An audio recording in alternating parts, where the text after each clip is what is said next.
তাদের লিস্ট টাকা তৈরি হচ্ছে। আচ্ছা কারণ যাদের যে গরিব মানুষ অনেকেই তো লিস্ট টাকা পায়নি, এই কারণেই যে তাদেরকে করেছে, সেই জন্য তাদের লিস্ট টাকা যাতে পায় সেই ব্যবস্থা আমরা করছি। আচ্ছা, মানে এই দোকানের অনেকে ধার বাকি রয়েছে, সেই টাকাগুলো আপনারা দিচ্ছেন? হ্যাঁ, আমরা দেবো কেন, যারা বাকি করেছে তাদের কাছ থেকে আমরা আদায় করে দেবো। আচ্ছা, কারা বাকি করেছে? এই উত্তম এদের কথা বলছেন? উত্তম শিবাজরা এরা বাকি করেছে, এদের কাছ থেকে এ করে নেবো। ওদের কাছ থেকে? কিন্তু ওদের কাছ থেকে আদায় করবেন? হ্যাঁ, উত্তম তো এখন জেলে। ও তবু আমরা এ করে নেবো। ওর উপর চাপ দিয়ে আদায় করার চেষ্টা হ্যাঁ করবেন? হ্যাঁ হ্যাঁ আপনারা কি গ্রামবাসীরা মিলে এটা করছেন? হ্যাঁ, আপনারা কি গ্রামবাসীরা মিলে করছেন না তৃণমূলের তরফে করছেন এটা? আমরা তৃণমূলের তরফে করছি। তৃণমূলের তরফে? এটা কি অর্ডার এসছে আপনাদের এটা এই জিনিসটা করার জন্য? অর্ডার আমাদের বলেছেন নেতারা, উপরের নেতারা, এগুলো দেখুন যাতে হয়, যাতে সাধারণ মানুষ এই তারা যাতে বঞ্চিত না হয়, তাদের জন্য এটা আমরা করছি। আপনারা সবাই লিস্ট তৈরি করে আপনারা ব্যবস্থা করবেন যাতে টাকাগুলো তারা হ্যাঁ পায়। হ্যাঁ হ্যাঁ, ঠিক আছে। হ্যাঁ, উপরের নেতারা আমাদের আছে, মন্ত্রী আছে পার্থ ভৌমিক, জেলা সভাধিপতি আছে নারায়ণ গোস্বামী, এদের নির্দেশেই আমাদের এগুলো সব করতে হচ্ছে। আর তার আগে যে বিষয়টা আমরা বললাম যে তৃণমূলের তরফ থেকে ধার শোধ দেওয়ার এবার পরিকল্পনা বা কর্মসূচি যাই বলি না কেন সেটা নেওয়া হয়েছে।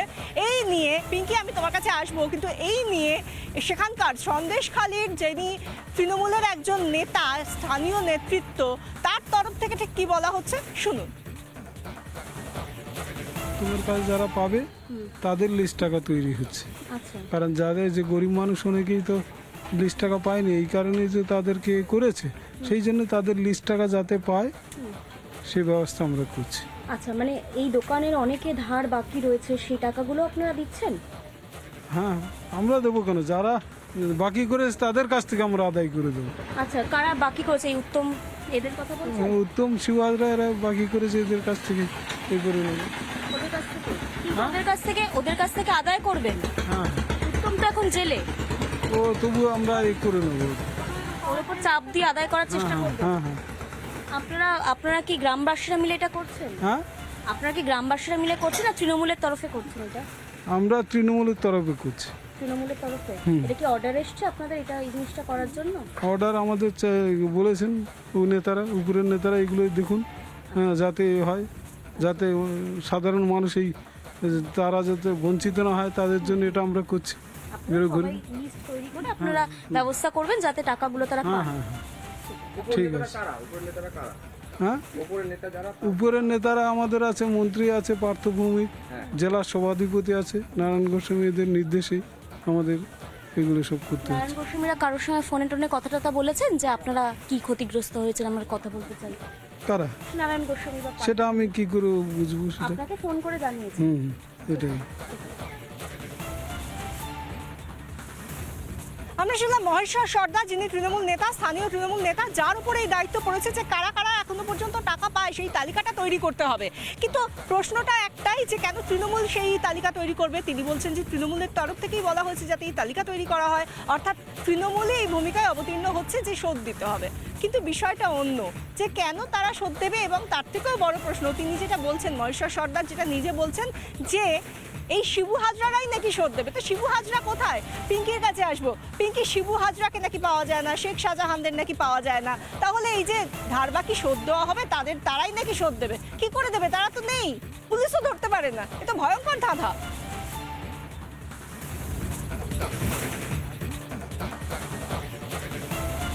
দেখো, উত্তম হাজরা এই মুহূর্তে কোথায় আছে? এই মুহূর্তে পুলিশের কাস্টাডি বা জেলে রয়েছে। শিবু হাজরা কোথায় রয়েছে?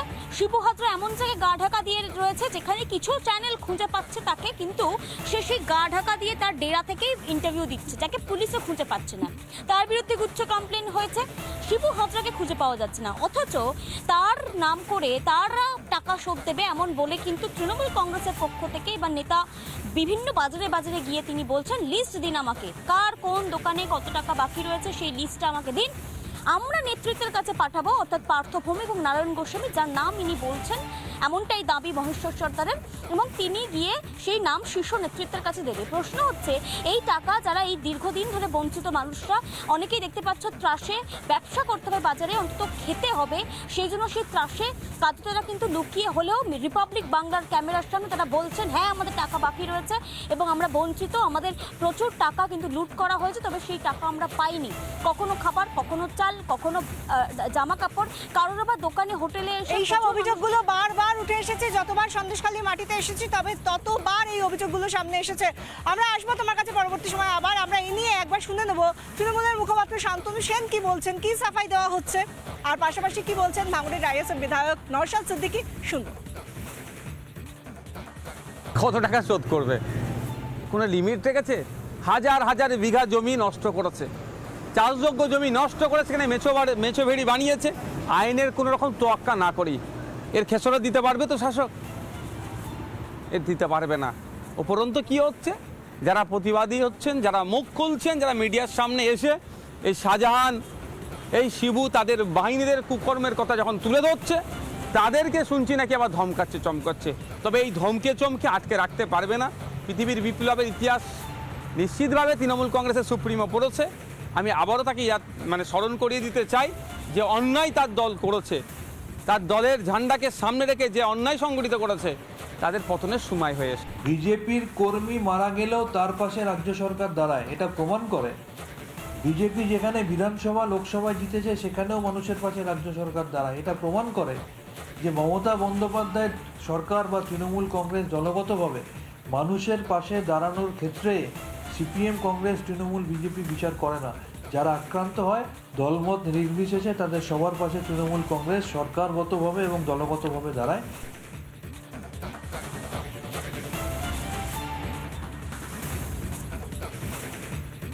আমরা জানি ইতিমধ্যেই যে 18 তারিখ অর্থাৎ আগামীকাল রবিবার, এই দিনেই তৃণমূলের তরফ থেকে সন্দেশখালীতে জনসভা করার কথা ছিল, কিন্তু ইতিমধ্যেই তা স্থগিত করা হয়েছে বলে খবর পাওয়া যাচ্ছে এবং সেই আগামীকালের পরিবর্তে জনসভা হবে 3রা মার্চ, এমনটাই খবর পাওয়া যাচ্ছে তৃণমূল সূত্র ধরে। এখনো পর্যন্ত এমনই খবর পাওয়া যাচ্ছে তৃণমূল সূত্রে যে 3রা মার্চ সন্দেশখালীতে জনসভা করবে তৃণমূল কংগ্রেস এবং আগামীকাল ন্যাজাটে তৃণমূলের একটি প্রতিনিধি দল যাবে বলেও খবর রয়েছে। আরও একবার জানিয়ে রাখবো, আগামীকাল সন্দেশখালীতে সভা স্থগিত করা হয়েছে তৃণমূলের তরফ থেকে। আগামীকালের পরিবর্তে 3রা মার্চ সেই সভা হওয়ার কথা। আর কি কি আপডেট রয়েছে জানবো। আমাদের সঙ্গে রয়েছেন আমাদের প্রতিনিধি অনুপম পাত্র। অনুপম, তৃণমূল সূত্রে এই জনসভা নিয়ে কি কি আপডেট উঠে আসছে?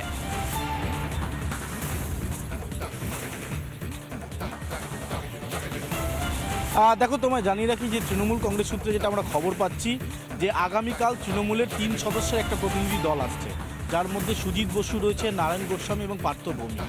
এই 3 সদস্যের প্রতিনিধি দল তারা একটা বৈঠক করবেন। যদিও অনেকে বলছেন যে এটা কর্মী সভা, কিন্তু তৃণমূল কংগ্রেস এটাকে কর্মী সভা বলতে নারাজ। তারা বলছেন একটা দলীয় বৈঠক তারা সারবেন, যেহেতু 19 তারিখ পর্যন্ত 19টা জায়গায় 1 নম্বর ব্লকের 144 ধারা জারি রয়েছে। সেক্ষেত্রে দাঁড়িয়ে সন্দেশখালীর কোনো জায়গায় কালকে তারা থাকছেন না। একদম 144 ধারার বাইরে কালকে তৃণমূল কংগ্রেস একটা দলীয় বৈঠক করছে, যে দলীয় বৈঠক ন্যাজাট থেকে বেশ কিছুটা দূরে হবে বলে আপাতত খবর রয়েছে, যেটা 144 ধারার বাইরে বলে তৃণমূল কংগ্রেস বলছে। তৃণমূল কংগ্রেস যেটা বলছে সেটা আগামী 3রা মার্চ এই দিনে তারা একটা জনসভা করবে। এই জনসভা শান্তির সভা হবে, অর্থাৎ সন্দেশখালীতে যে অশান্তির পর্ব চলছে সেই অশান্তির পর্ব থেকে সন্দেশখালীকে স্বাভাবিক ছন্দে ফিরিয়ে আনতে তৃণমূল কংগ্রেস তারা একটা জনসভা করবে। ইতিমধ্যেই তৃণমূলের যারা দলীয় নেতৃত্ব বা জেলার যারা নেতারা রয়েছেন তারা অনেকেই ক্ষোভ প্রকাশ করে বলেছেন যে এই যে 2জন ব্যক্তির নাম যে উঠে এসছে, শিবু এবং উত্তম, এই 2জন দলের একটা বড় ড্যামেজ করেছে। সেক্ষেত্রে দাঁড়িয়ে উত্তমকে ইতিমধ্যেই সরিয়ে দেওয়া হয়েছে, কিন্তু শিবুর বিরুদ্ধে কোনো কড়া ব্যবস্থা এখনো পর্যন্ত নেওয়া হয়নি। স্বাভাবিকভাবে তৃণমূল কংগ্রেস এই যে মঞ্চ তৈরি করছে, সেই মঞ্চ থেকে তারা সাধারণ জনগণ, সন্দেশখালী সাধারণ জনগণের উদ্দেশ্যে কি বার্তা দেন সেদিকে তাকিয়ে রয়েছে এক। কোন বার্তা দিতে পারেন সন্দেশখালী সাধারণ মানুষের জন্য, সেদিকে তো আমাদের নজর থাকবেই 3রা মার্চ, সেই জন্য আমাদের নজর রাখতেই হচ্ছে সেই জনসভার দিকে। অনুপম, ধন্যবাদ। আমরা একবার শুনে নেব 3রা মার্চ, আগামীকালের পরিবর্তে 3রা মার্চ তৃণমূলের এই সন্দেশখালীতে জনসভা, তা নিয়ে কি বলছেন তৃণমূল মুখপাত্র শান্তনু সেন। তৃণমূল কংগ্রেস পরিচালিত সরকার এবং তৃণমূল কংগ্রেস সবার আগে সাধারণ মানুষের স্বার্থ দেখে এবং সবার আগে শিক্ষার্থী যারা পরীক্ষার্থী তাদের স্বার্থ দেখে। সুতরাং সেই কারণেই তারা আমরা দলগতভাবে এই সিদ্ধান্ত নিয়েছে, এটাতে অন্য কোনো বিষয় নেই। সন্দেশখালীর মানুষ তৃণমূল কংগ্রেসকে অতীতেও দুহাত ভরে আশীর্বাদ করেছে, বিধানসভা নির্বাচনে আপনারা দেখেছেন, আগামী দিনেও তার অন্যতা হবে না। সন্দেশখালীর মানুষ উন্নয়নের সাথে আছে, তাই মমতা ব্যানার্জি এবং তৃণমূল কংগ্রেসের সাথেই আছে।